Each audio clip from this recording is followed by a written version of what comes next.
Hello, my name is Dr. Kanak and I shall be discussing occlusion and the classification of malocclusion. So, angle defined occlusion as the normal relation of the occlusal inclined planes of the teeth when the jaws are closed. Shaw defined dental occlusion as the static closed contacting position of the upper teeth to the lower teeth. Normal occlusion in orthodontics is Angel's class 1 occlusion, in which the mesobuccal cusp of the maxillary first molar should occlude in the mesobuccal groove of the mandibular first molar.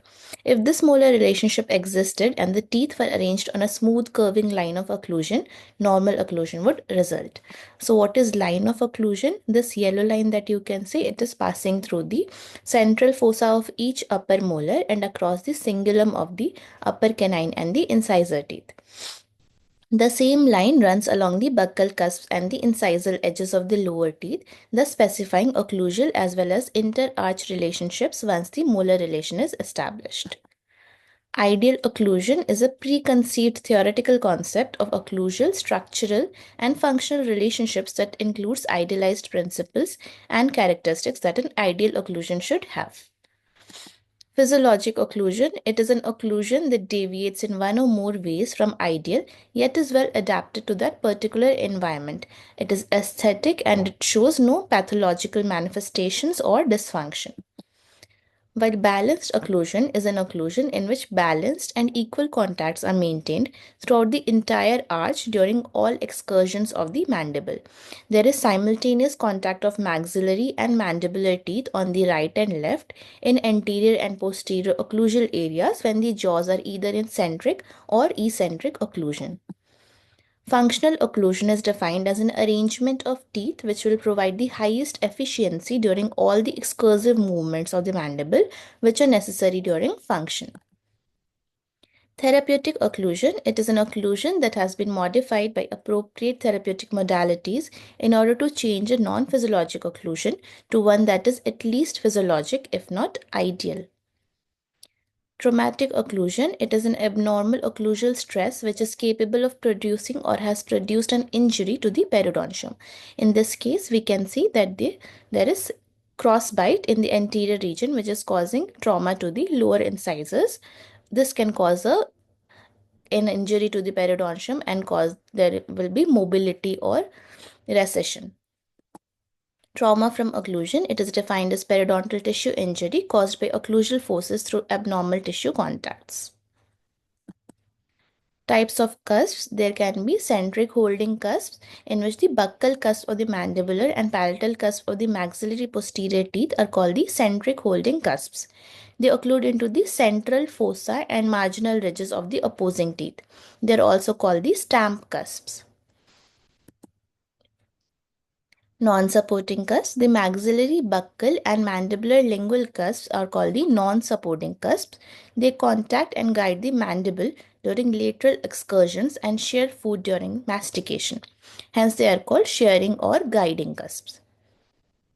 In this case, you can see that the non-supporting cusps are the maxillary buccal cusps and the mandibular lingual cusps, while the supporting cusp or the stamp cusps are the maxillary lingual cusps and the mandibular buccal cusps.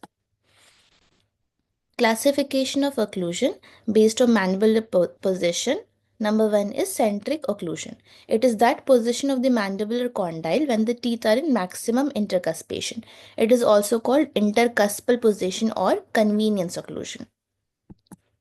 Eccentric occlusion, any occlusion other than centric occlusion is eccentric occlusion. It refers to contact of teeth that occurs during movement of the mandible.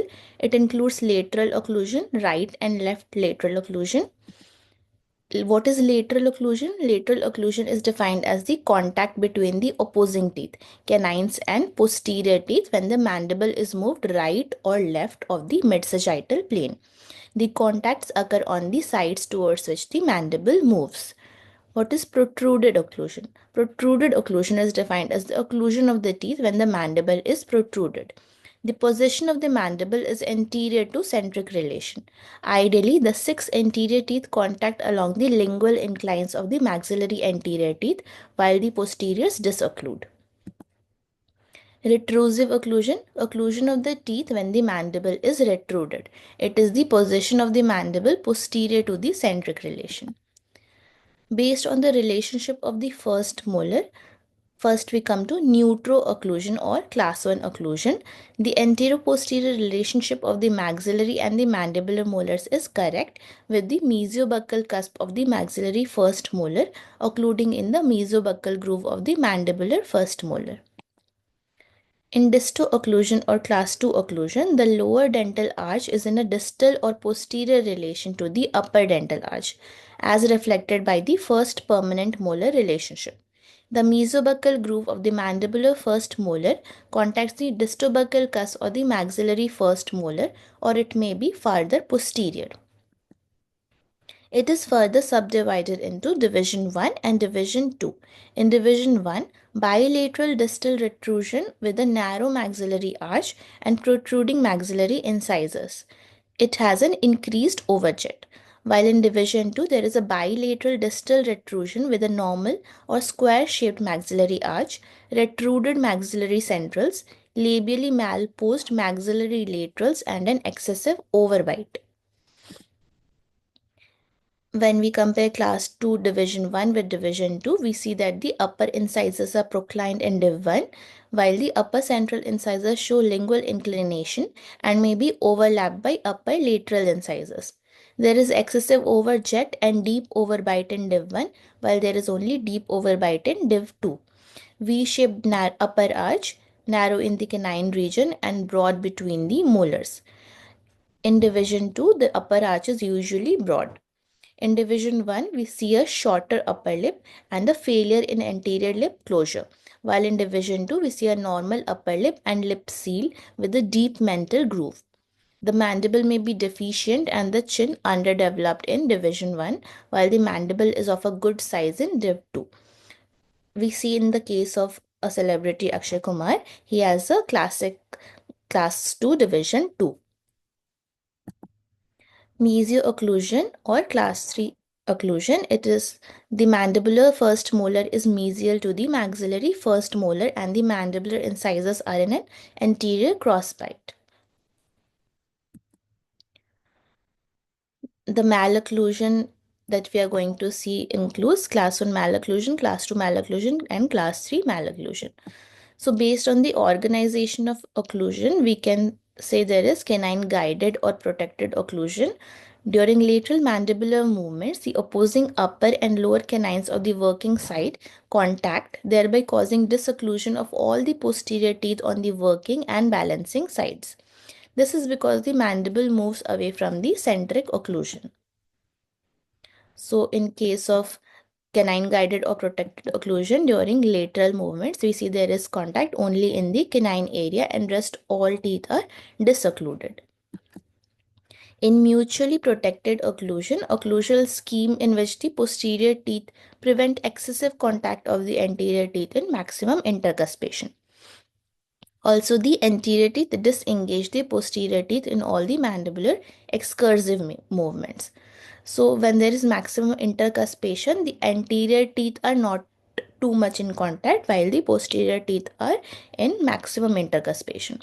While when we do mandibular excursive movements, the anterior teeth disengage all the posterior teeth. So it is mutually protected. Either one is in contact and the other is disoccluded. Mutually protected occlusion example we can see in lateral position or the working side. Only the working side is in contact, the non-working side is disoccluded, and in protrusive position we can see that the anterior teeth are in contact.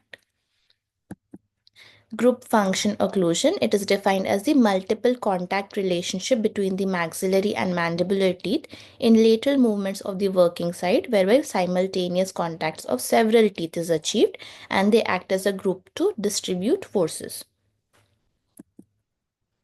Based on the pattern of occlusion, cusp to embrasure or marginal ridge, development of occlusion can result in fitting of one stamp cusp into a fossa and the fitting of another cusp of the same tooth into the embrasure area of two opposing teeth.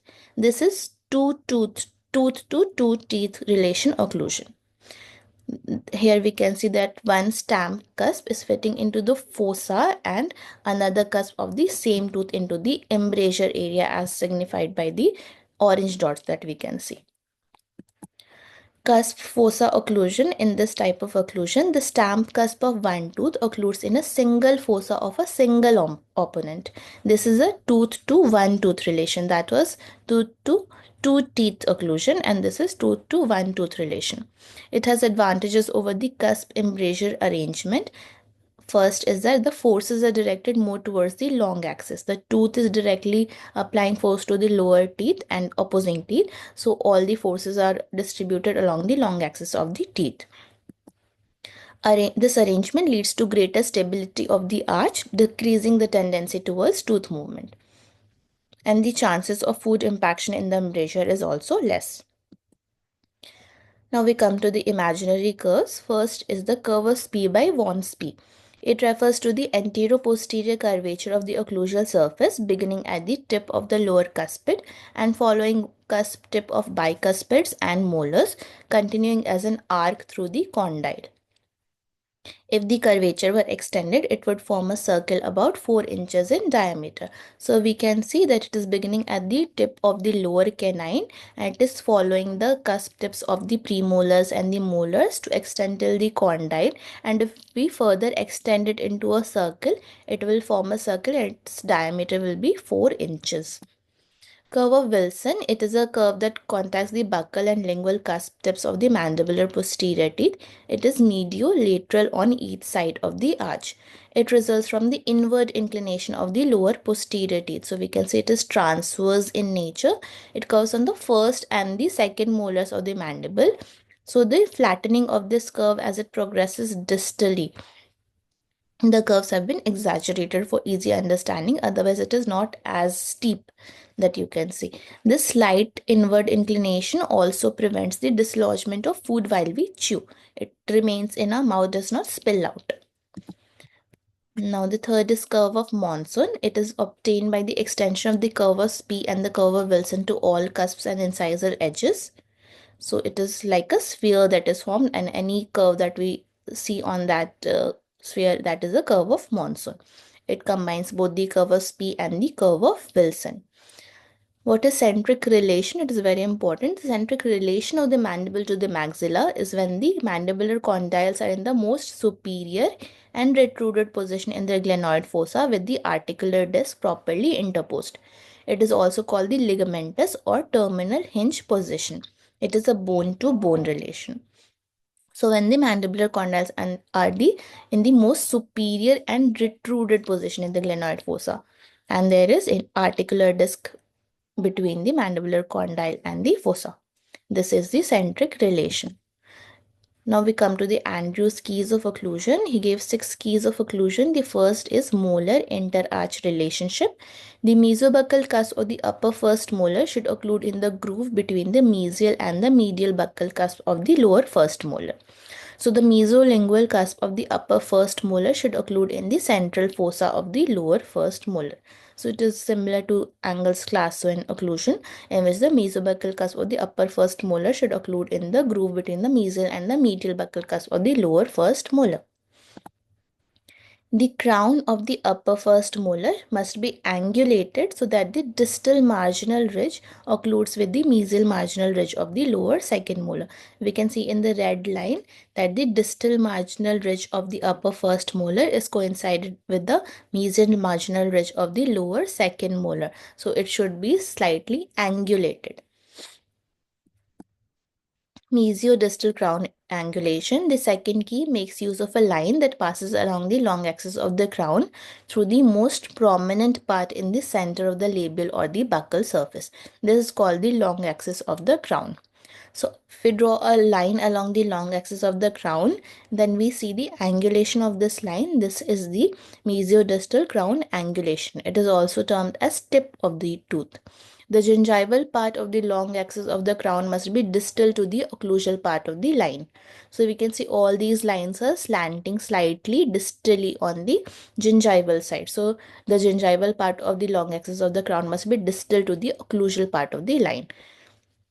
This is Andrew's second key of occlusion, crown angulation or the mesodistal tip. Labiolingual crown inclination, it is determined from the mesial or the distal view. If we look at one tooth from the side, then we can see that it is either proclined or retroclined. So all this is inclination of the tooth, that is also known as labiolingual crown inclination or the torque. If the gingival area of the crown is more lingually placed than the occlusal area, it is referred to as positive crown inclination. The maxillary incisors exhibit this inclination. So only the maxillary incisors, the maxillary central and the maxillary lateral incisors have a positive torque or a positive crown inclination. Rest all the teeth, their gingival area of the crown is more labially placed as compared to the occlusal area, that is negative crown inclination. In case the gingival area of the crown is more labially or buccally placed than the occlusal area, it is referred to as negative crown inclination or negative torque. Mandibular incisors exhibit mild negative inclination. Maxillary and mandibular posteriors exhibit the same. So in case of MBT classification, we can see that the torque of the maxillary central incisor are positive, like 17 degree for the centrals, and for the mandibular incisor it is minus 6 degrees. What is minus 6? That there is negative crown inclination, or the crown is more like the occlusal part of the crown is more lingually placed as compared to the gingival part. Now the fourth key of occlusion is the absence of rotation. There should be no rotation. There should be tight contacts, which is the fifth key of occlusion, and the curve of P should not exceed 1.5 mm. Now we are coming to malocclusion. What is malocclusion? Malocclusion is a developmental condition. It is any perversion of normal occlusion of teeth. So the causes of malocclusion are mostly unknown. Only 5% is known, and rest of the time there is normal occlusion. Why is there a classification of malocclusion? Because classification is a grouping of clinical cases similar in appearance for ease in comparison, handling, and discussion. So if we know that there are several such cases and how they were treated, we can understand how to deal with our case. So classification is needed for ease of reference, comparison, communication, and we come to different classification systems. First is angles classification. Angles classification is class 1, class 2, and class 3. It was given in 1899. It is the first and most important classification. The principles underlying angles classification are based on anterior-posterior relation of the dental arches, that is a sagittal relationship. Maxillary first permanent molar is the key tooth for angles classification. It is based on the relationship of the first molars and the line of occlusion. So he created 4 groups. First was normal occlusion, normal anteroposterior relationship between the maxilla and the mandible, normal molar relationship, and the line of occlusion is a smooth, continuous, and symmetric catenary curve. This is an example of normal occlusion. We can see that there is normal anteroposterior relationship between the maxilla and the mandible. The molar relationship is also normal, and there is a smooth, continuous, symmetric catenary curve line of occlusion. The curve of P is not very deep and the line of occlusion is normal. Now we come to class 1 malocclusion. In this, there is normal anteroposterior relationship between the maxilla and the mandible, and the muscle function is also normal. The molar relationship is also class 1. However, there can be some other problems, like there is crowding of teeth, or there is deep curve of P despite the molar being in class 1 relationship. So that is class 1 malocclusion. Bimaxillary protrusion is an example of class 1 malocclusion in which the entire dentition is forward. So even though the molar relationship is fine, we can see that there is protrusion of the maxilla and the mandible. This is an example of bimaxillary protrusion. And open bite, which is caused by abnormal perioral musculature. This is an example of open bite. Now we come to class 2 malocclusion. The lower dental arch is in a distal relation to the upper dental arch. The mandibular first molar receives the distobuccal cusp of the maxillary first molar. So in case of class 2 malocclusion, we can see that instead of the mesobuccal cusp of the maxillary first molar coinciding in the embrasure area of the mandibular first molar, the distobuccal cusp is occluding. As we discussed, there are two divisions in class 2 malocclusion. Division 1 is class 2 molar relation with proclined upper incisors and the V-shaped maxillary arch. The lower interiors are supraverted and there is abnormal muscle activity. So we can see there is proclined upper incisor in division 1. In division 2, the class 2 molar relationship is present. The upper centrals are lingually inclined and the upper laterals are labially tipped. The maxillary arch is wide and there is exaggeration of the curve of spee. The mandibular incisors are also supraverted and there is forced protrusion of the mandible. Class 2 subdivision. Class 2 subdivision is class 2 molar relation on one side and class 1 on the other side. It can be class 2 div 1 subdivision or it can be class 2 sub 2 subdivision. That means on one side there is class 2 div 1 and on the other side there is class 1, or there is class 2 with div 2 features and class 1 on the other side.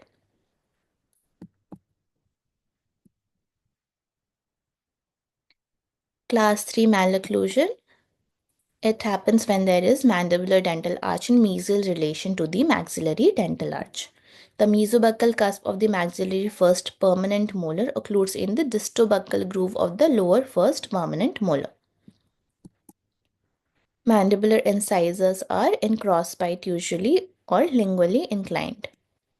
Maxillary arch is also constricted. So we can see there is negative overjet or a reverse overjet in class 3 malocclusion. The mesobuccal cusp of the maxillary first permanent molar is occluding in the distobuccal groove of the lower first permanent molar.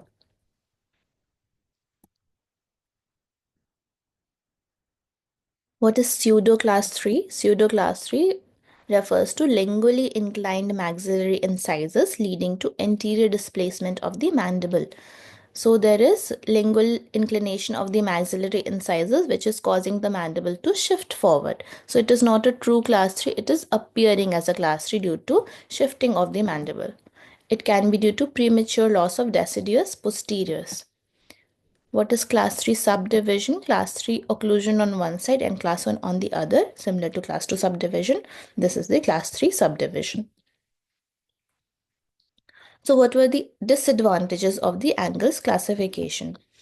Number 1 was it focused only on antero-posterior relationship and not on vertical or transverse. The first permanent molars are the fixed points. It cannot be applied if the first molars are missing, but because it is based on the first permanent molar intercuspation itself. And it cannot be applied to deciduous dentition. There is no differentiation between the skeletal and dental malocclusion. And the individual tooth malocclusions were not considered. So Martin Dewey, he came up with some modifications. He said that class 1 malocclusion can be divided into type 1, which has crowded anterior teeth, type 2 with protrusive maxillary incisors, type 3 with anterior crossbite, type 4 with posterior crossbite, and type 5 with mesial drifting of the permanent molars. Class 2 he left remaining in division 1 and division 2. He said that the class 3 can also be subdivided into type 1. Type 1 can be viewed separately. Arches are normal in occlusion with edge to edge incisor relationship.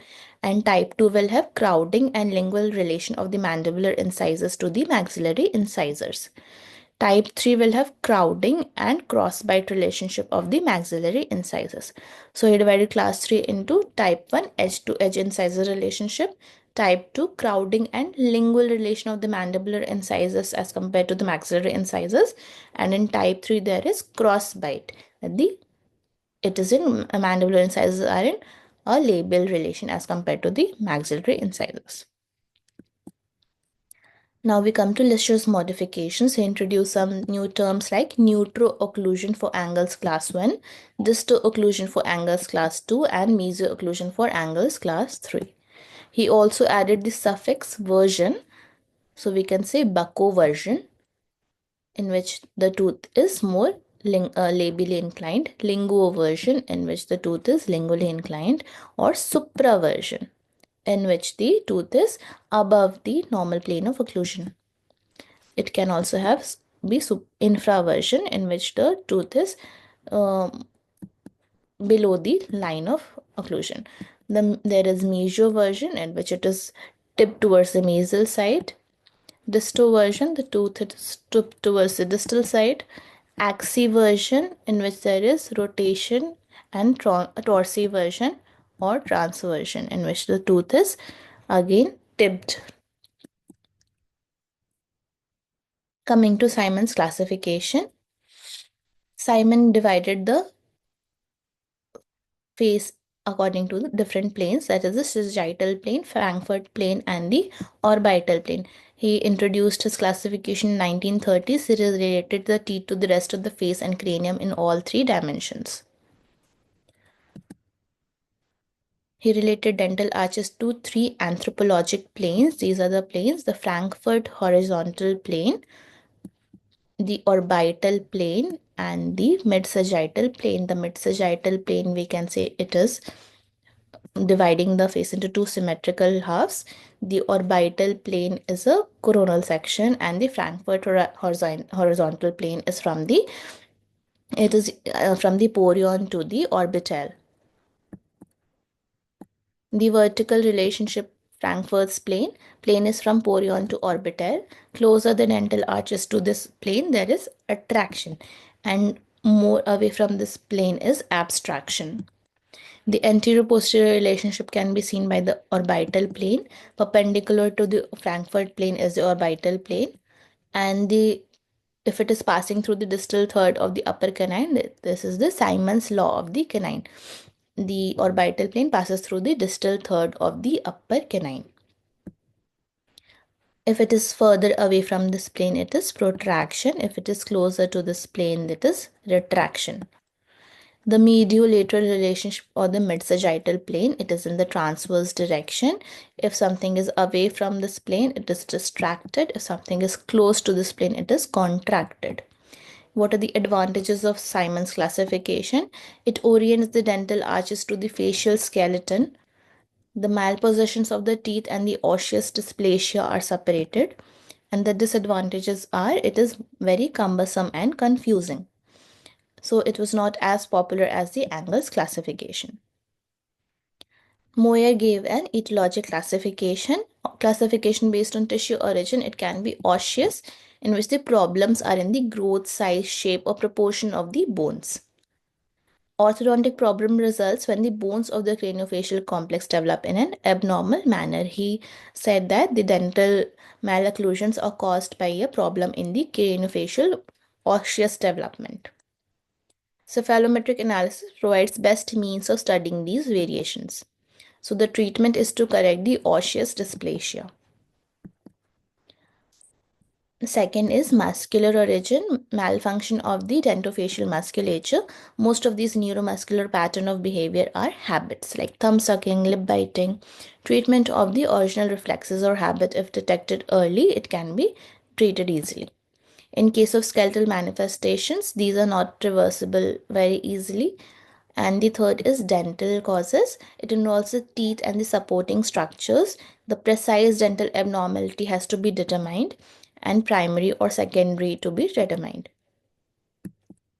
This category includes malpositions of the teeth, abnormal number of teeth, abnormal size of teeth, abnormal conformation of teeth, and the primary etiologic tissue needs to be identified to determine the final treatment plan. Suppose there is a supernumerary teeth, we need to extract this. Suppose there is rotation, we need to correct that. Now coming to the Ackermann-Profit classification. It was developed in the 1960s. It is a combination of two schemes, the angle classification and the Venn diagram. It is a very comprehensive classification.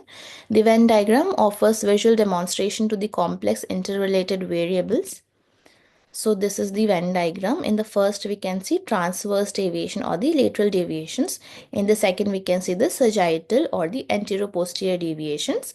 The third is the vertical deviation. So in transverse, it can be buccal or palatal, and the palatal can be further subdivided into unilateral and bilateral. and the causes can be both dental or skeletal.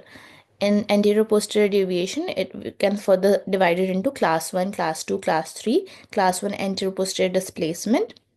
Class 2 can be divided into div 1 and div 2. And there is class 3. Again, it can be only dental or there can be skeletal sagittal deviation. Vertical deviation can also be either only dental or it can be skeletal. So vertical deviation is open bite, either anterior or posterior, deep bite anterior, and a collapsed bite posterior. So when it is one circle is converging with the other circle, it is causing like transsagittal problems, deviations, and the vertical with transverse will cause vertico-transverse, and the sagittal with vertical will cause saggito-vertical deviations. And if all of these problems are present in the same malocclusion, then it is transsagitto-vertical malocclusion. It is also taking into account the profile. The profile can be either anterior divergent or posterior divergent. In anterior divergent, like in class 3 cases, the chin is more prominent. Posterior divergent, like in class 2 cases, the profile can also be convex. It can be straight or it can be concave. Now, another thing it is taking into account is the dental problems, which is the intra-arch alignment or symmetry. It can be either ideal or there may be crowding or spacing present. So, it is a very comprehensive classification. It has been classified by groups. The group 1 is alignment and symmetry. Group 2 is profile. Group 3 is lateral or transverse deviations. Group 4 is sagittal or anteroposterior deviations. Group 5 is vertical deviations. Group 6, 7, 8, and 9 are from the interlocking subsets that we saw. Transsagittal, vertico-transverse, saggito-vertical, or the transsagitto-vertical. These are groups 6, 7, 8, and 9. Method of application of this classification. So the diagnostic information is required. The step 1 is analysis of alignment and symmetry. Alignment being the key word. So the possibilities are ideal, crowding, spacing, or mutilated. Step 2 is analysis of the profile. If it is anterior or posterior divergence, lips can be convex, straight, or concave. Including the lips, the face will be either convex, straight, or concave. Step 3 is analysis of the transverse plane. The type being the keyword. It can be either dentoalveolar or the skeletal type. Maxillary or mandibular are used to indicate the jaw involved. Step 4 is analysis of the sagittal plane, with class being the keyword for sagittal plane analysis. Angles classification is applied, so we can say it is class 1 dentoalveolar or class 1 skeletal. Like in class 1 skeletal, the maxilla and mandible are in conformation, like they are of the same size, similar harmonious relationship. In class 2 skeletal malocclusion, the maxilla can be either prognathic or it can be normal with a retrognathic mandible, or both. Either the maxilla is also prognathic and the mandible is retrognathic. In class 3 malocclusion, skeletal malocclusion, either there is prognathic mandible, retrognathic maxilla, or a normal maxilla with a prognathic mandible, or a retrognathic maxilla with a normal mandible. So this is skeletal classification. For dentoalveolar classification, we have already seen what is dentoalveolar. Class 3, that is the intermolar relationship. Step 5, analysis of the vertical dimension. Bite depth being the keyword. It can be either dentoalveolar or skeletal. So the possibilities are anterior open bite. The anterior incisors are not in occlusion. Anterior deep bite, there is overbite in the anterior region. Posterior open bite or the posterior collapsed bite. Advantages of this system is it is very comprehensive. It includes both skeletal and dental aspects, and it is adaptable for computer processing. And the disadvantages are the etiology is not taken into consideration and the analysis is essentially static. So, for example, of the clinical application of this classification, group 9 indicates alignment. Both arches are crowded. Profile is posterior divergent or convex. Type is maxillary palatal crossbite, bilaterally skeletal and dental both. Class is class 1, excessive overjet. Class 2, skeletal. Bite is open bite, skeletal. So this was an example of how we can do this classification. Now we come to Bennett's classification. It is based on etiology. So class 1 Bennett's classification refers to the abnormal position of one or more teeth due to local causes. Class 2 is abnormal formation of either arch due to developmental defects. Class 3 is abnormal relationship between the upper and lower arches, between either arches and facial contour, or correlated abnormal formation of either arch. According to British Standard Classification, incisor classification was given by Ballard and Wayman in 1964. It forms the basis of British Standard Classification. So in class 1, the lower incisor edges preclude with or lie immediately below the cingulum of the upper central incisors. So it is coinciding with the cingulum of the upper central incisors. In class 2, the incisor edges lie posterior to the cingulum. So in div 1, there is increase in overjet and proclination of the upper central incisors. In div 2, the upper central incisors are retroclined. In class 3, incisor edges lie anterior to the cingulum of the upper central incisors. These incisor edges are lying anterior to the cingulum. That means it is in either edge to edge bite or it is reverse overjet. So this is class 1, class 2 div 1, div 2 and class 3. Skeletal classification by Salzman. He gives skeletal class 1, profile is orthognathic. Div 1, it leads to local malpositions of incisors and canines or the premolars. Division 2, maxillary incisor protrusion is there. Division 3, maxillary incisors are in linguoversion, or div 4, bimaxillary protrusion. Skeletal class 2, mandible is in distal relation to the maxilla. Div 1, maxillary dental arch is narrower than the mandibular. There is crowding in canine region. There is cross bite and reduced vertical height and protrusion of the maxillary anterior teeth. So this will lead to a convex profile. In div 2, there is lingual inclination of the maxillary incisors. The lateral incisors are normal or in labioversion. The profile is retrognathic. And in skeletal class 3, the mandible is in mesial relation to the maxilla. There is obtuse gonion angle, that is the angle of the mandible, and the profile is prognathic. So it will lead to a concave profile. So here we come to the end of this lecture. Thank you.